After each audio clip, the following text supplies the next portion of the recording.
رمضان كريم كريم كريم، شهر عظيم عظيم عظيم.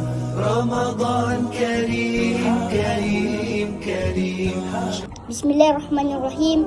Assalamualaikum warahmatullahi wabarakatuh. Hamdan wa salaman amma ba'd. Allahumma salli ala Muhammad. Puji syukur kita panjatkan kehadirat Allah Subhanahu wa taala yang telah memberikan kita nikmat, baik nikmat kesehatan maupun nikmat iman dan takwa. Salam serta salawat tak henti-hentinya kita hanturkan kepada baginda Nabiullah Muhammad SAW yang telah merubah peradaban dari zaman onta menuju zaman Toyota. Kaum muslimin dan musliman yang telah dirahmati oleh Allah Subhanahu wa taala, ada seorang pepatah yang mengatakan, tak kenal maka tak sayang, maka saya ubah sedikit, tak kenal maka kita kenal. Perkenalkan, nama saya Muhammad Gansi Syahrir dari perwakilan TPA At-Taubah. Jamaah, oh jamaah,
Assalamualaikum warahmatullahi wabarakatuh.